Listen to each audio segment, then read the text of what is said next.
राजस्थान के दौसा जिले में स्थित डाक बंगले को लेकर शुरू हुआ विवाद अब पूरी तरह से सियासी रंग ले चुका है। कृषि मंत्री डॉक्टर करोड़ीलाल मीणा के बयान के बाद कांग्रेस विधायक डीसी बैरवा ने एक कड़ा पलटवार किया और पूरे मामले को जनप्रतिनिधियों के सम्मान से जोड़ते हुए सरकार और प्रशासन पर गंभीर सवाल भी खड़े किए हैं। यहां तक कि विधायक बैरवा ने स्पष्ट शब्दों में कहा कि डाक बंगला किसी की बापौती नहीं है और ना ही कांग्रेस कार्यकर्ताओं ने वहां किसी तरह के पोस्टर हटाए हैं।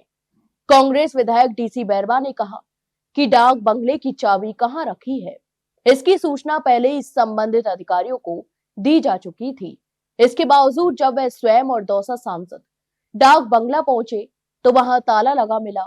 बैरवा ने इसे बेहद दुर्भाग्यपूर्ण बताते हुए कहा कि चाहे प्रदेश में कांग्रेस की सरकार हो या भाजपा की, डाक बंगला हमेशा जनप्रतिनिधियों के लिए 24 घंटे खुले रहना चाहिए। इस सूचना देने के बाद भी ताले नहीं खोले गए, जो सीधे तौर पर जनप्रतिनिधियों का अपमान है। विधायक डीसी बैरवा ने कृषि मंत्री डॉक्टर करोड़ीलाल मीणा द्वारा लगाए गए आरोपों को एक सिरे से खारिज करते हुए उन्हें झूठा और भ्रामक बताया और कहा कि इस तरह की बयानबाजी से डाक बंगला प्रकरण को और अधिक भड़काने का प्रयास किया जा रहा है, जबकि असल मुद्दा प्रशासनिक लापरवाही और जनप्रतिनिधियों के अधिकारों से जुड़ा हुआ है। यहां तक कि बैरवा ने यह भी कहा कि कांग्रेस ने कभी भी नियमों का उल्लंघन नहीं किया और न ही जानबूझकर किसी तरह की अव्यवस्था पैदा की। दरअसल डाक बंगले को लेकर विवाद उस समय शुरू हुआ जब शनिवार को अरावली बचाओ जन आंदोलन के दौरान कांग्रेस कार्यकर्ताओं ने कथित तौर पर डाक बंगले का ताला तोड़ने का प्रयास किया और प्रधानमंत्री नरेंद्र मोदी के पोस्टर फाड़ दिए।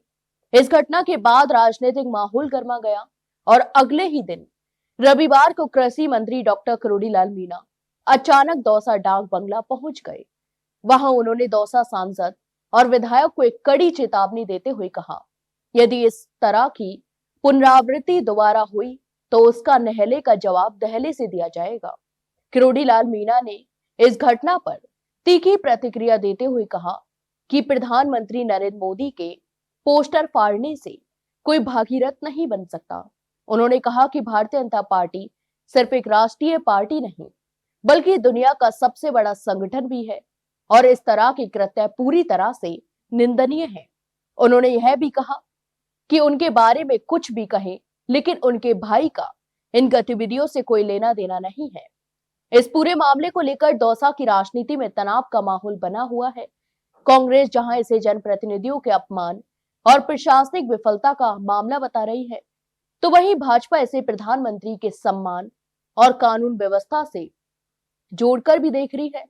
डाक बंगला विवाद न सिर्फ स्थानीय राजनीति को गरमा दिया है, बल्कि आने वाले दिनों में यह मुद्दा और भी तूल पकड़ सकता है। तो आपके इस पूरे मामले पर क्या राय है, हमें कमेंट बॉक्स में कमेंट करके जरूर बताएं और वहीं वीडियो को लाइक और शेयर जरूर करें और हाँ, चैनल को सब्सक्राइब करना ना भूलें। फिलहाल के लिए इतना ही, जल्द मिलते हैं जानकारी के साथ, तब तक के लिए नमस्कार।